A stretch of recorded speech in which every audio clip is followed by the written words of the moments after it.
wouldn't dare. Help! Help! What? Dag, why do you risk your life stealing crystals? Hi. That's more like it. Has anyone ever told you that you're awfully cute for a meat body? Do you like Star Wars? Where is the truth you promised? Do you actually like Star Wars? He's worth 1,000,000 Starbucks, dead or alive. Way overpriced. I mean the original serial sci-fi action adventure, and not the Disney slop where they throw nostalgia into a machine that eats childhood nostalgia and communist propaganda to produce overweight merchandise consumers and YouTube marketing assholes. Do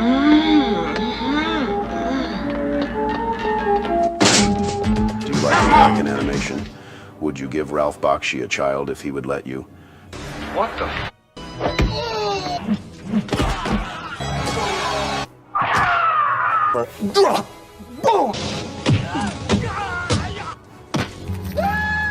Do you like lasers set to disco music, robots, light swords, and swamps and deserts and racial caricatures and sex bots? Well, I have the story for you. In a world where rodent-themed global megacorporations take the world's most beloved franchise and turn it into feminist slop, one movie stands alone to bear the burden of magical science fiction adventure. It has it all. Behold, the great god of my world. Evil empires, the hero's journey, roguish anti-heroes, sex bots, sarcastic, irritable British computers, nosy and entitled princesses with a nice rack. Dag, do something! We've got to save Portugal! Shisty desert Arabs, mutant swamp scavengers, and a rickety spaceship that's all heart. No joke. It was the only film released after 1982 that even had an idea what Star Wars was supposed to be. And it executed something familiar yet different, cheaply done, yet richly received. You had no idea this was your favorite movie until I showed you. It's the peak of American animation. It's the last hurrah of a bygone era that will never return. It's Star Chaser, Legend of Ohrian, 1985.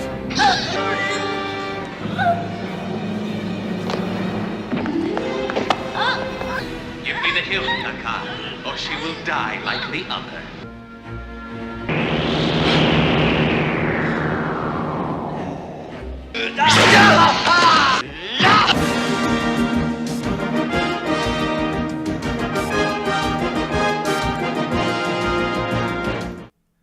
I fucking love that movie, man.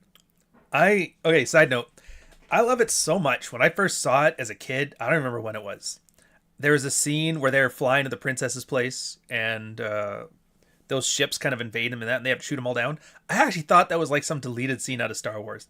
Absolutely wild. Fucking wild. Anyways, welcome to Orion. We are talking about the space opera. It does not get enough love, and they have ruined it. They forgot how to make these. It's lost technology, which is crazy. Because, like, all the tools are there. It's not a difficult thing to do. I don't know how they screwed it up. Who's narrating this? This is, to be fair, that's my AI voiceover. Recommendation: Infinity Train. It's a newer show. You may like it. It's a newer show. I most likely will not like it.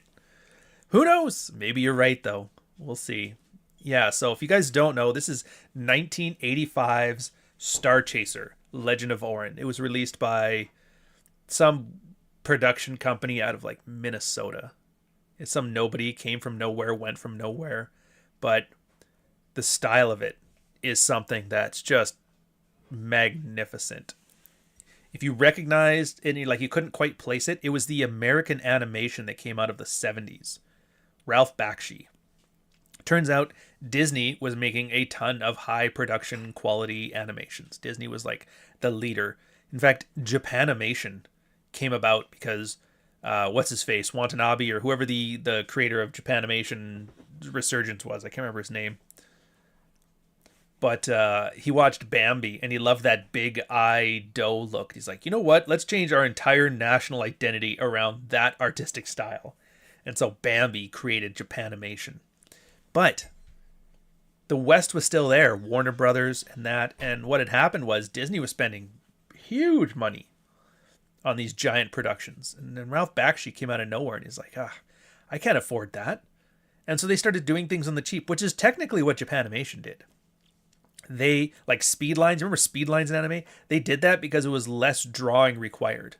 They borrowed footage, stuff like that. So Bakshi and the American style had a different technique. They called it rotoscoping.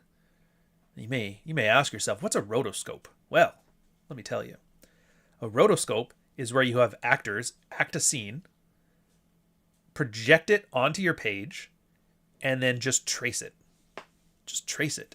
It gives a certain quality to the animation. And first off, it's very cheap to produce. It's very quick to like trace over something, way quicker than it is to draw it from scratch. But it gives a certain realism to the animation. And I don't want to call it Uncanny Valley because it's not. But it's just testing the waters of Uncanny Valley where you're like, that's what a real person would move like. And if you watch Disney stuff, the really good animators are the ones that understand human motion, but they also kind of exaggerate it or tone it down in certain places for visual appeal. And there's a whole artistic thing about realism versus naturalism. Naturalism is painting what you see. Realism is painting what you know. Disney style would be more so painting what you know, where the rotoscoping is painting what you see. And they had like gritty voices. There was like background noise in it. It was very rough and very whatever, and it was great. And this guy saw that and he's like, I'm gonna do. And I think Akira. What year was Akira? I want to say Akira was 88. But now I have to make sure because I don't want to be spreading misinformation about a beloved. 1988. So 3 years later. They had both done the same thing here. Boondocks, another one, did the same thing. They hired a Korean company of slave labor to do the in-betweens for all of this rotoscoping. They paid like $2 million, something like that. I have a hard time finding, I don't know if it made money back. So what did they do? Star Wars was huge. Everybody was doing, how can I make myself a Star Wars? I want to make a Star Wars. I want to make $1 billion like George Lucas. And that's what they did. There was like 800 different versions of it. And it's not like it was anything new. Even Mark Hamill in the old interviews back in the 80s before he went all Trump derangement syndrome was talking about, it's like, this is the same story they've told 1,000 times. It's that hero's journey. You can trace it back. Yeah, Star Wars did it. You know why Star Wars did it, though? Because George Lucas couldn't get Flash Gordon. He wanted the IP for Flash Gordon. He was going to redo a Flash Gordon. It would have been a Flash Gordon movie, but they're like, no, you can't take it. So he made his own Flash Gordon. And what do you think Flash Gordon did? Flash Gordon made his own Buck Rogers. What did Buck Rogers did? He made his own Space Sherlock Holmes. His own Carter on Mars. John Carter. There's like an unending, you can go back as far as you want. You're going to see it. It all goes all the way back to like the Odyssey, man. Odysseus, essentially, is like the first action-adventure serial for the ancient Greeks thousands of years ago. Yeah, the 70s to the early 80s was kind of an amazing time for legit made in US and Canadian animation. Absolutely. And like there is a lot to work with here. Yeah, Star Chaser Legend of Orion, but there was Heavy Metal, which came out 3 years earlier. I think that was 82. That was a Canadian production. Because if you recognize that, you're like, hey, that's John Candy. That's Joe Flaherty. That's Eugene Levy. They have the SCTV cast. If you guys, it's a Canadian TV show called SCTV. It's Saturday Night Live, but it's Canadian. It's funnier than SNL was. I'll give it that. No, Cowboy Bebop, that's a different thing, different genre, whatever. George Lucas made Willow because... Did George Lucas make Willow? For some reason, I should know that, but I don't. All right, whatever. I'm not going to look it up. So the rotoscoping was a way of cheaply producing it. Koreans were cheap as shit. They were the Mexican day laborers of animation for like 30 years. It's only recently that they've made their own career from it.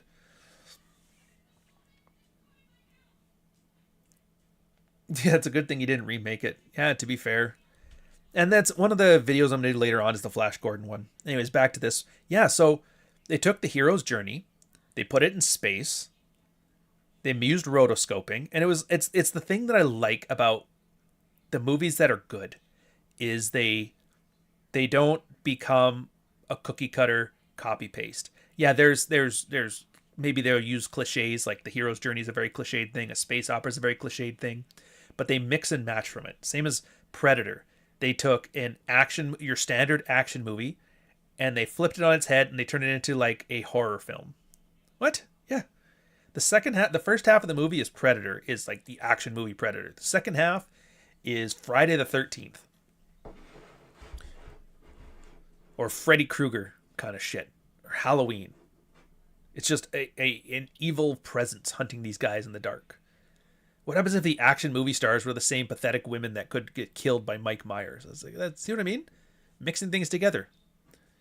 And the best ones mixing together. And this one did. These guys like, I want Ralph Bakshi mixed with Star Wars with a little bit of Akira. And what's the Akira part? This is something else. So computers were new, really new back then. And it was impossible to animate more than like wireframes. That's why when you watch the original Star Wars, the scene where they go into the Death Star and launch the thing, when they showed it on the vid screen, that's about as hardcore as CGI get. If you watch Wrath of Khan, when they do the demonstration about Genesis, that's about as hardcore as graphics get. You're getting like that beyond the mind's eye technical demonstration thing. Chrome, wireframes, landscapes. It's the best you're going to do. It's the best you're going to do.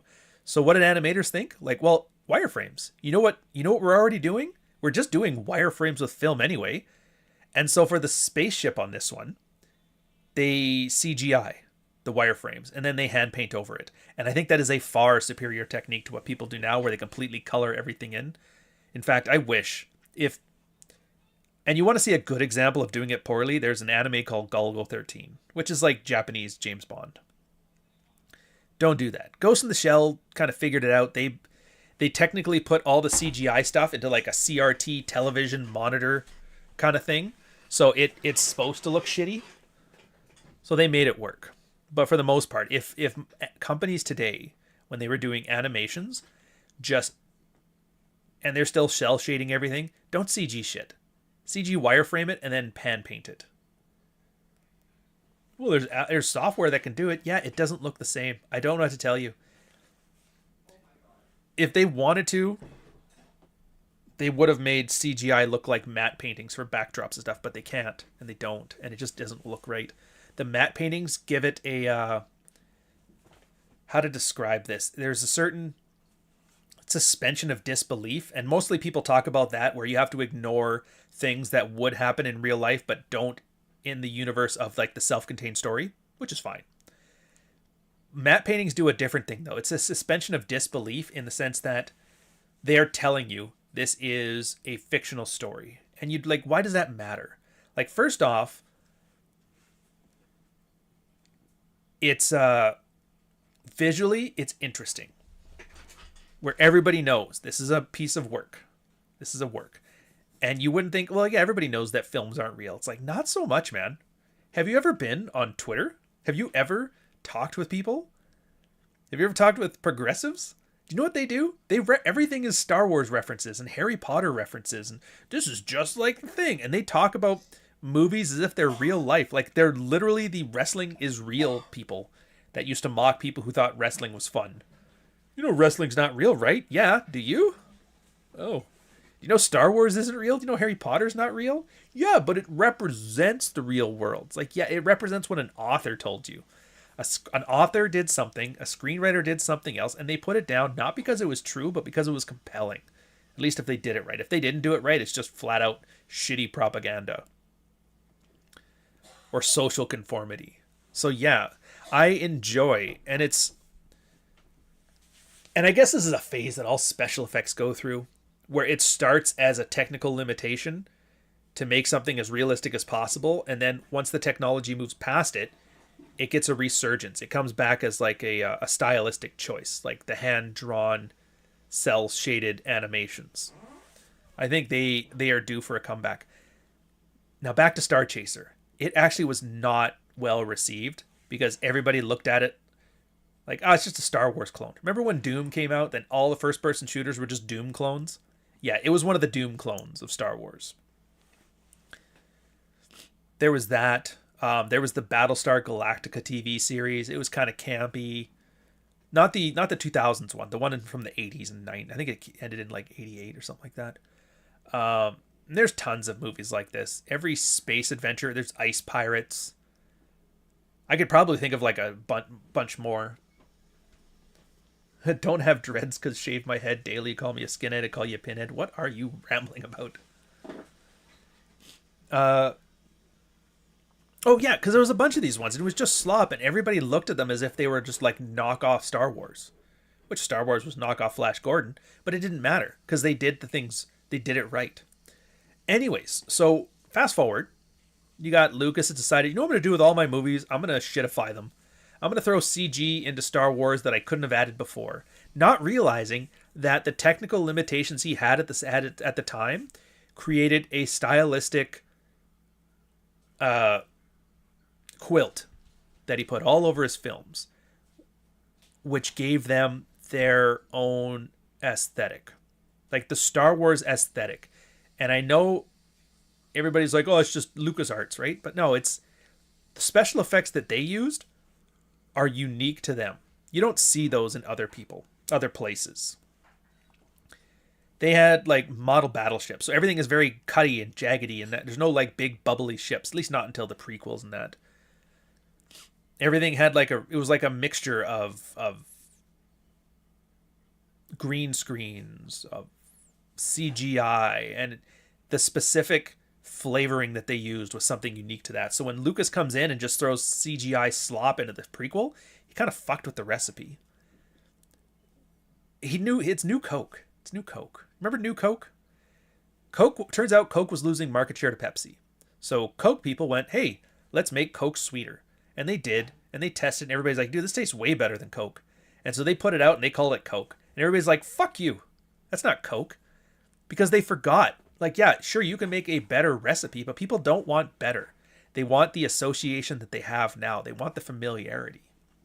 In fact, if the prequel guys were at all competent, which I mean, technically competent, but not a single one spoke up against Lucas. Lucas is his own worst enemy. He's got great ideas, but he needs people to reel him in. They would have made the aesthetics for the prequels the same as the original, and it probably would have done a lot better. If he had hired his wife to do the editing, it probably would have done better too. But for the new one, same thing. So what happens now? You got a photocopy of the original Star Wars. That's the special editions. And then somebody took that and they made a photocopy of that, and then you get the prequels. And you got some, it's kind of looks like it, but not really. And it's kind of a little messy here, and it's a little whatever here, and this looks a little more polished than it should be.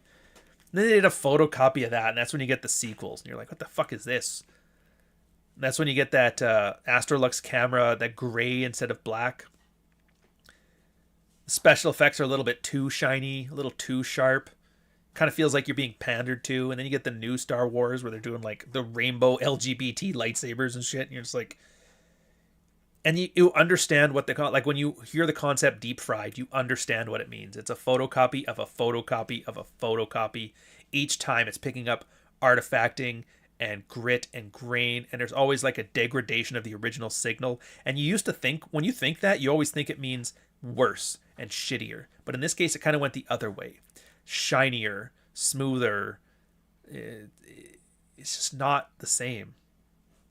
So now that this has all happened, the movies like Star Chaser and Buck Rogers and all that stuff, they're making a resurgence because now they don't get judged by the Star Wars overlord coming over them. They get judged on their own merits. And if you watch Star Chaser Legend of Ohrian, and I'm pretty sure it's available on YouTube for free, by the way.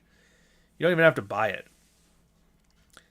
Like, you'll realize, dude, it has its own collection, its own quilt that it puts over top of it. Yeah, so you got the rotoscoping. You got the American style of animation right there. It's cell shaded. You've got CGI spaceships that are integrated in seamlessly because it does the same cell shading.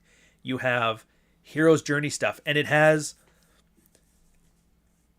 All right, so for science fiction that came out of the 70s, for the most part, what happens is they give him disco. You're like, what? Yeah, that was a 70s sci-fi thing. Everything had disco. Because back then it was disco. Kind of in the 80s, how everything had synth. And then now in the 2000s, everything's kind of like vaporwavy and chip-tuned and stuff. Because back in the day, disco was like the most technologically advanced music we had. And so if you wanted to do a technologically advanced space opera, of course you'd use disco. That's the newest thing we got. And then in the 80s, oh, we got synthesizers now. Let's use synthesizers for it. Another thing that made Star Wars unique is they used an opera. They used like a 20-man opera or something like that. Now, the reason that Star Chasers did such a great job is it was kind of a hybrid. It had sections of like, it's not even full disco, but it had like a definite disco groove beat to it. But at the same time, it also had its orchestratic elements. And so it would pepper. It had like a mix. For tension scenes, for action, or for scenes of action, subterfuge, they would use the disco, the synthy disco sounds. And it was really good beats. Like I said, the one where the chicks, like the sex bot distracts the guards by shaking her thing, and then they fucking beat him up. They have like this disco chase scene. Really cool. But then when you get to the heroic stuff, the climaxes, the main battles, that's when they get the orchestra in there. And so you get a mixture of both space opera and the space disco opera. And it's just a unique combination you don't see. People will go one or they will go the other. They've never thought to do both. And I love how these guys just took everything in the kitchen sink and they put it all together. And it's its own unique thing now. And it's aging so much better than you thought it would. And I hate when I watch like nerds talk about it. They're like, dude, look at that animation. The thing's all weird and this is all weird and the eyes don't look right. It's like, yes, they do. They look exactly the way they're supposed to look. That is a specific style. And you don't believe me? There is tons of films to go with. You watch Felix the Cat. You watch Coontown. You watch Lord of the Rings. Yeah, Ralph Bakshi did some rotoscoping of that. He almost got through it too. You watch The Hobbit. You watch Cool World. You watch Fire and Ice. You watch all these ones and you realize, okay, that's the look that they have. That's technically what real eyes look like, but because it's drawn, it adds a certain level of like abstraction to it. It's kind of like how a matte painting, you know that? The suspension of disbelief? The matte painting has that level of unrealism that kind of lets you know it's a work. It's the same thing with the rotoscoping. Yeah, it's realistic stuff, but they have enough stylized choices, which might have been technical limitations, that it doesn't push you into that uncanny valley, which a lot of modern CGI does get you. And I know people hate when I talk about like the user experience, but I would argue from an artistic perspective, the user experience is more important than ever. Books are good at it. Good books are good at it. The user experience. Like I'll use an example. My own book. It's the older version, but that's fine. It doesn't really matter. I don't need to worry about the spelling mistakes. Let me see if I can get to a chapter ending here.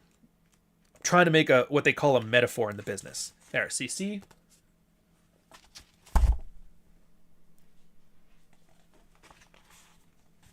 That typeface there, it's a slab serif. It's a very modern type font. It was popular in the 70s.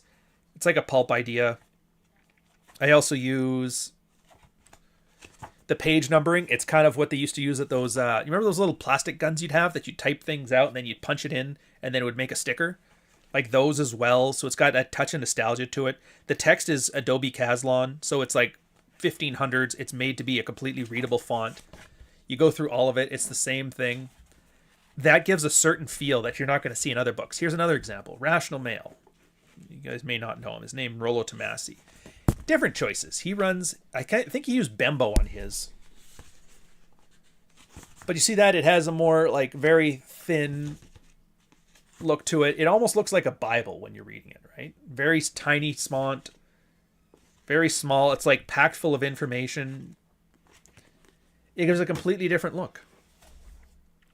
Even nonfiction has this. You go to like Thomas Seeger's. It's one of his about testosterone and cold baths. Same thing here. So these small aesthetic choices, they change the reader expectations and they change the reader experience. And altogether, these come together as a user experience, right? Same thing. Covers. This cover kind of gives you the impression. Same thing. It's like a matte painting. It's watercolored and cartoonish. It's as close to rotoscoping meets anime meets like realistic. It's made to be like when I described him, I was like, make an impressionist Ralph Bakshi. That was my prompt for the artist. And he absolutely did it. Yeah, I have that book. You should have that book. It's a good goddamn book. I'm telling you right now. In fact, Let's put a link to that book. There's a reason I talk about storytelling so goddamn much. It's because I'm actually pretty good at it. Pretty good at it. And I have books out. This is the first one. Well, the first fiction one. I have like 5 others. And Jig Long Softbone's coming out. So I'm probably going to dive in more to Cyberpunk in the show coming up. But anyways. So yeah, so you get this and you watch it on its own merits. And it's got that certain stylized quality to it. It's abstract when it needs to be. It's realistic when it needs to be. It has a little bit of naturalism when it needs to be. It has a certain like styles of music that they were of their time, but they've since come together afterwards. And that's the thing. Technical limitations have created a movie that had to be created the way it was. But the specific combination of the technical elements have again aged and now become stylistic choices. And that's what you get. You get a whole new piece. You get to appreciate it now for what it is and not what you want it to be. When you watch this in 1985 when it came out, you were watching this with the expectation that you were watching Star Wars and cartoons.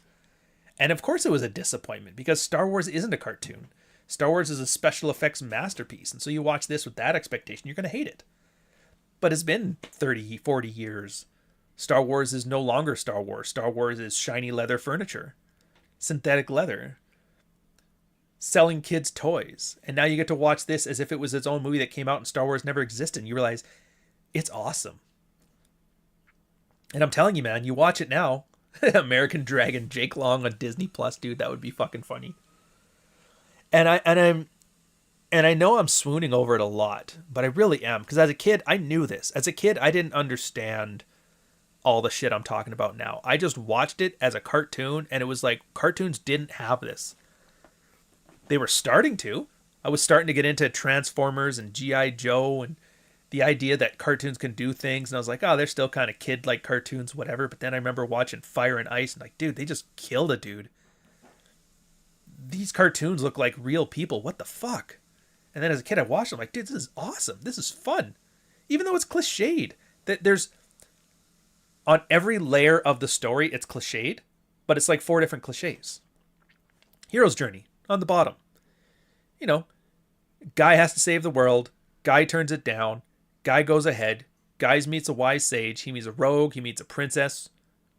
He has to fight the big bad, overcome his thing, save the world, right? Everybody knows that story. You've seen it written 500 times. It's every story out there. It would have been just boring if that's all it was. But then on top of that, you add like the style to it. What makes it different than every other one? Well, this one's animated. Holy shit, it's animated. Well, that's kind of cool. Then you walk in, is it like Disney animation? It's like, no. Is it like Japanimation? No. It's rotoscoping. What the hell's rotoscoping? Well, because we can't afford to pay people to animate at 60 frames a second. We're going to animate it at 12 frames a second. We're going to take photocopy, and it looks too shitty. So we're going to take photocopies of people, trace over it, and make it look in here. Well, that's interesting. Well, you should be spending more money for higher quality. Yeah, it's like you can do higher quality if you want to. It doesn't make it better. It just makes it higher quality. And then on top of that, what about the music? Well, everybody's using disco. Well, yeah, we're using disco too. So you're just like the old Battlestar Galactica. It's like, no. We also have orchestra. Oh, like Star Wars. Yeah, but we do both. You do both? Interesting. And we're going to hit all the beats of the stuff you like. The swamp planet. The cyborg people that hack other people apart and take their parts and use them as their own. That's the Dagobah swamp. And cyborgs were big in all kinds of sci-fi movies at the time too, right? Everybody loved cyborgs. There was always a swamp. Because there's always symbology. Like a city in the clouds is supposed to mean one thing. A swamp is supposed to mean the other. That was the one trope of sci-fi that was interesting, is that planets would all be a single climate. Because then they could symbolize different things. You have the underground mining world. Oh, wow, what's that about? Well, that's the cavern that's being captured. That's Plato's. It was like a Plato's cave allegory in a cartoon made for kids in 1985. Can you believe that shit? Never dig up. That was the saying, never dig up. Yeah, the same look as Brave Star, He-Man, Tarzan, Lord of the Jungle. Yeah, or even in Dungeons and Dragons, if you remember, it would have been Dark Sun, I think, was the world for this stuff. Or if you were to heavy metal, Den. You remember Den? In Heavy Metal, the movie, he was played by John Candy, the bald guy in the world. It was like a mishmash of Aztec, Stone Age technology mixed with futuristic high tech like laser guns and stuff, with a little bit of magic thrown in, like medieval magic, and like Mongolian steppe barbarism. And they put it together into this like wonderful thing. And it's in there. And I fucking love it. People don't do that anymore. They don't mix things together. So you have the city in the clouds. You have the sky city. You have the robot city that's just a giant factory. You have all these things together. So there's like a bunch of symbolisms in there. There's Plato Cave on this one. There's the desert place where they're doing commerce and they're being swindled out by the Arabs. They don't have those stereotypes anymore. The shisty Arab who's trying to swindle you out of money, and he's like rich but he lives in a tent. Or the ancient like Ming the Merciless Oriental Shanghai villain shit. Oh, it was one of my favorite things about Indiana Jones and the Temple of Doom, was where they had like the evil Shanghai villains. Oh, some cool shit. Yeah. And then on top of that, you have another layer on top of that. The orchestra and the disco. It's high tech when it needs to be. It's operatic when it needs to be. So it's a space, and then they put a space opera on top of that one, where it's like an opera. It's like a melodrama. You're like, and then all of these layers add on top of each other. The characters don't really have many arcs. Like Ohrian has an arc, but that's about it. Dag doesn't grow as a human being. The Sexbot technically does. And why do I think her name was Celesta? No, it wasn't. I was like, there's no way Turd Flinging Monkey named his sex doll after her. There's no fucking way. You're like, what? What? You're just going to gloss that over? Yeah, I'm going to gloss that over. You can look into it if you want to. I wouldn't suggest it. The princess doesn't really grow, other than she learns that they're lying to her.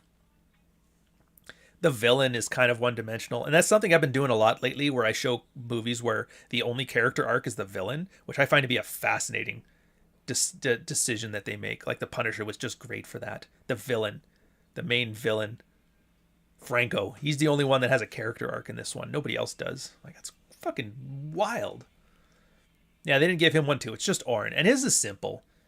He has a need and a want. He wants to escape, but he needs to save the world. He wants to save his people, but he needs to like discover that the power is always inside of himself. Kind of shit like that. That's very hippy dippy shit, but it works because they implement it well and they make it cool and they hide all the gay stuff behind awesome laser swords. And dude, everybody loved laser swords after Star Wars with the lightsabers. Everybody did. So these guys were like, how do we do that, but not just rip off Star Wars? I think they did a great job. It was an ancient hilt that the last rebellion had, and the sword was like the symbol of things. And it was like, it was weird because sometimes it just chopped through stuff. Whenever he needed it to chop through something, it would chop through it. But when it didn't, it didn't. It was almost like it had a mind of its own and it only did good things. It only became a sword when it was good for him, which seems like, that's like plot armor. It does seem like that, doesn't it? But it works. And you kind of realize why later. Because this little pixie that's been following the whole time that was attached to the sword was the soul of the original guy who freed his people. And then he lets him know, like, yeah, the reason that the sword works when you want it to work and doesn't work when you don't want it to work is because the sword isn't, the hilt isn't actually the power.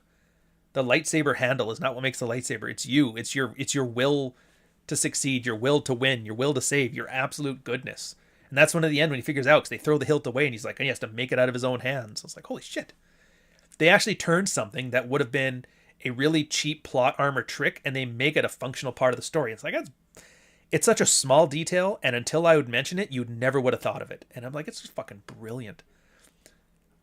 And I'm just amazed because you look at the 80s and you look at the 90s and you see movies, they were just slop. Like Star Chaser, I'm under no illusions that it's like, this is the greatest, it was Terminator 2. They spent more on this than, no. Yeah, a couple million, throw it out a project, throw it out there, sell some VHS, make it a day. It was bargain bin, average thing. It was the local plumber. It was the local Walmart of movies. And they made hundreds of movies like this. There was and most of them are on this channel. They Come in Pieces, The Punishers, The Star Chasers, The Highlander 2s. They're mid-budget. They were tradespeople. It was the Toyota Corolla of movies. And the average The average movie-going experience was people who were really good at what they fucking did. They did some amazing things. They liked their job so much they didn't just phone it in. All right, give them the bare minimum. Let's get it. It's like, no, I'm gonna make a space opera. I'm gonna rotoscope it, and I'm gonna add a Plato's Cave reference to it. Why? Because I fucking can. And I was like, dude, there is something, and don't tell me you don't see it. There is something about watching something that's built with love and people that give a shit. If you don't believe me on this, if you don't think that makes a difference, what did you watch on YouTube today? What did you watch on YouTube yesterday? I bet you a lot of you guys. There's a channel that just fixes people's lawns. He sees people with horrible front yards, horrible backyards. He's like, hey, I do a thing where I film fixing people's yards for YouTube. Would you like me to fix your front yard for free? And they'll always say yes. And he takes this horrible yard and he makes it look just fucking stunning. Or Out of the Woods. This guy's a YouTube channel. He just has a sawmill. And he takes old lumber that's been laying around on people's property and he picks it up and he turns it into wonderful like 8x4s and some crazy different dimensions of wood. He shows you cross grains. He shows you, how he cuts it this, why he cuts it this. There's a cedar tree that's 300 years old that he turns into wonderful wood and how he built a new factory. And you're watching a guy who just gives a shit and knows what he's doing. These things are popular because they're scratching that same itch that the guys who made Star Chaser Legend of Ohrian did. You're watching a guy who gives a shit about his job and does it well and likes doing it well. How could you not like that? And I think that's the one thing that's missing. Everybody now is just doing minimum viable product. They're treating it like tech bros. Do the basic minimum we can get to get a Star Wars movie out this year. We got to get going. We don't care. And then everybody's like, whatever, I'm getting paid. Make a lightsaber pink. Fuck it. Sure. And they cheap out on this and they cheap out on this and nobody cares. Nobody likes it. Bill Burr's in a Star Wars fucking film. And he's in a Star Wars TV show. You know what do you remember? He used to joke, I don't give a shit about this nerd shit. And then they put me in this nerd shit as an actor. He's there for the paycheck. He's not there because he loves Star Wars. He's there because he loves money. And I'm not shitting on him. I think he's fine enough as an actor and he did the part well as best he could. But there's just something that's missing from people who don't give a shit. And you really do have to go back. And it's not nostalgia. It's just you have to go back. You have to go back to the 80s because you know what happened in the 80s? People were trained by guys who came back from the Second World War and made those movies in the 50s and the 60s and the 70s. They had 30 years of like war vets who were like, you know what, I'm going to make a great movie. And they made some awesome movies. This stuff in the 60s, 70s, and 80s, like your Planet of the Apes, your Easy Rider, your Rolling Thunder, your Dirty Harry, your Death Wish. Great shit. And those people made some of the best stuff that's out there. And then those people had the guys from the 80s working under them. So then the guys from the 80s, and a lot of them had come back from Vietnam too, right? Yeah, I was in Vietnam. Yeah, I was down there. It was pretty good. Now I'm making movies, and I was trained by a dude who fought the Nazis. And they're making some awesome movies too. And I know a lot of I mentioned vets, but some guys had like other cool jobs. Like one was a gumshoe, a private eye. He was an ex-cop who used to work in a factory. Like cool shit like this. Stuff that's interesting. That has some life experience. Not, I went to Juilliard for film studies. And now I'm a pretentious prick. But I love Kurosawa film. Like, fuck you. Love Kurosawa. Fuck you. Hey, Joe, it's good to see you, sir. Yeah, Frank Frazetta. Dude, anybody who knew Dungeons and Dragons art back in the day knew Ralph Bakshi, Frank Frazetta. What's the other guy? Fuck, there's a third one. And why am I forgetting his name? I have to look this up. I know exactly who I'm talking about.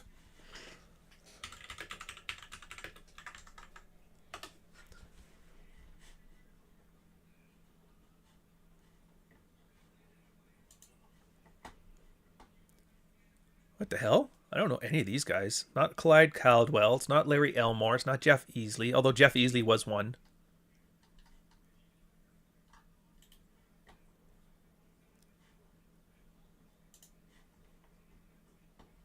And he was the other one that did oiled up fucking half naked people. I'll find him. Oh, everybody's just stealing off of the same guys. Boris Vallejo. That's the guy. Yeah. So if you love Frank Frazetta and you love Ralph Bakshi, you'll love Boris Vallejo. I think he's a Spanish artist.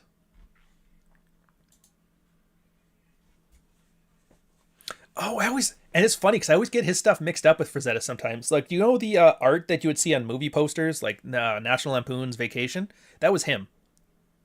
Yeah, oiled up, naked barbarians and stuff like that. It's pretty cool shit. Yeah, one of the authors that we've talked to each other too.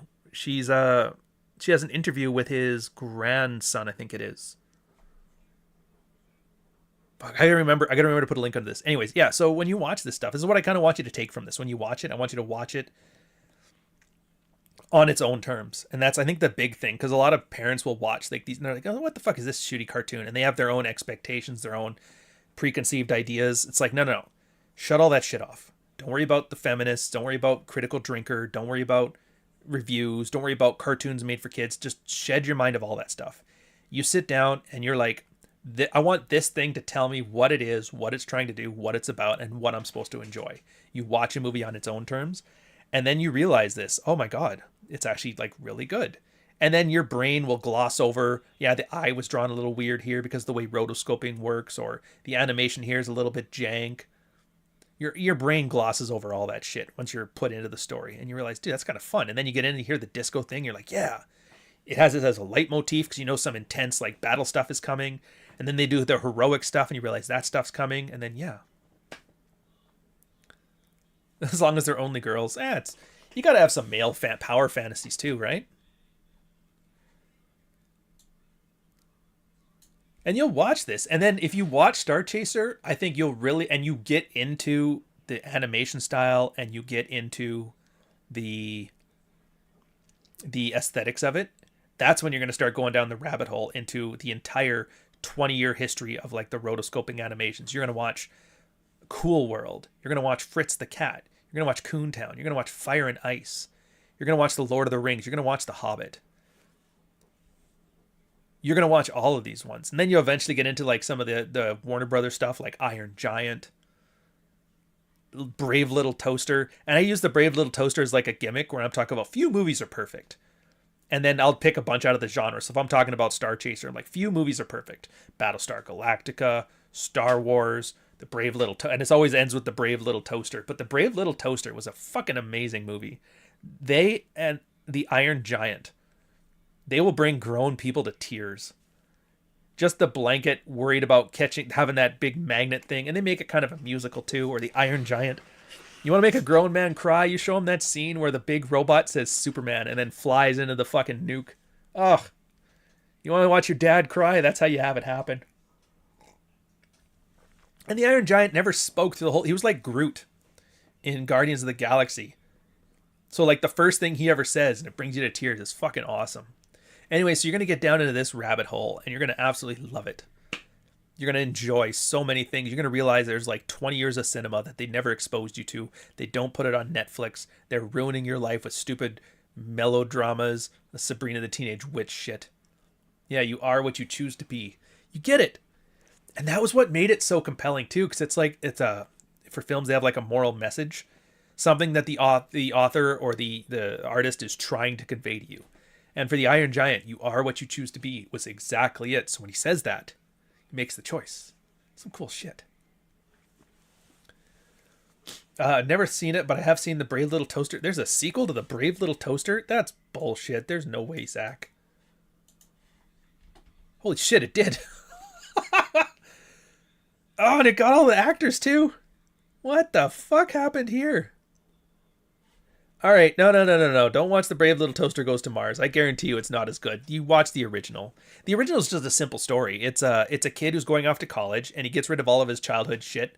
There's like a vacuum cleaner, a blanket, a toaster, and they all have all these memories of growing up with the kid, and so they go on an adventure to go to his college dorm and find him.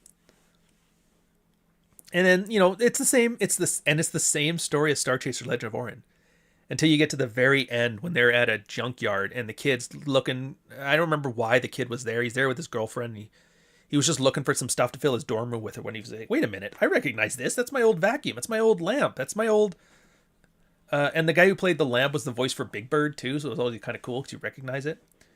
And then he finds all this stuff, but then this big magnet's picking up trying to destroy all the stuff because it's trying to kill the blanket and the lamp and the toaster and all that shit. And they almost kill the kid, so they have to save the kid. It's like a heartwarming story, man. There's 2 sequels now. I'm not opposed to it. Just didn't know it existed. It's one of those exceptions to my rule of like, why don't you just take a sequel and do some shit? The sequels, they just phone it in. I guarantee you they phone it in. They miss what made the original great. And that's why I wish the Brave Little Toaster, if they did want to make a good Brave Little Toaster sequel, they should have done what Highlander did. You have the elements of the story, but just change things. Although technically I guess that's what they did with the Brave Little Toaster Goes to Mars. It just doesn't work.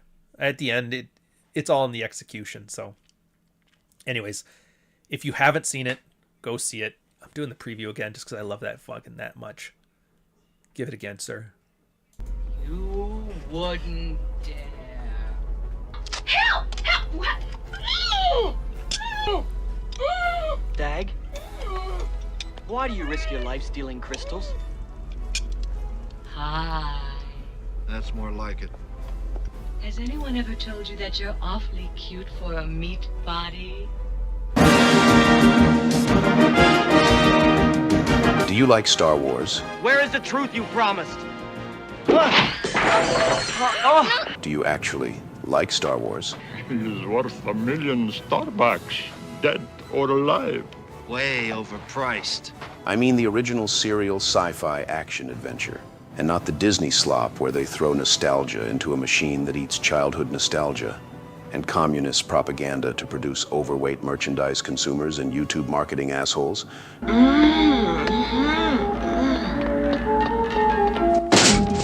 you like American animation? Would you give Ralph Bakshi a child if he would let you? What the?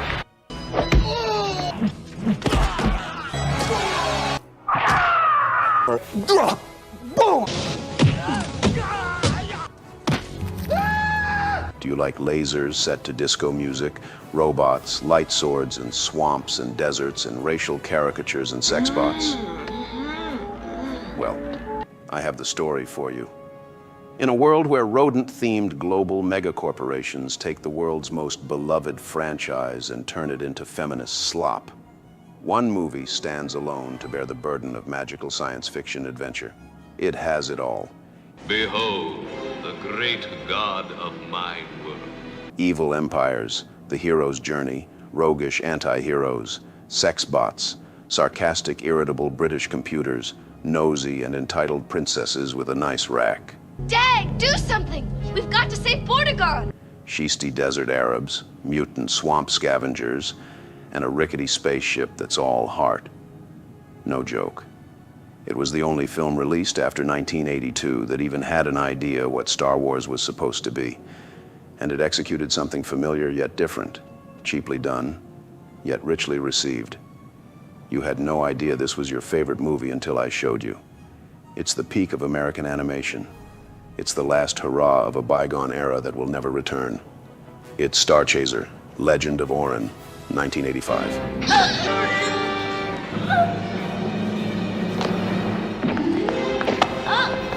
Give me the hilt, Taka, or she will die like the other.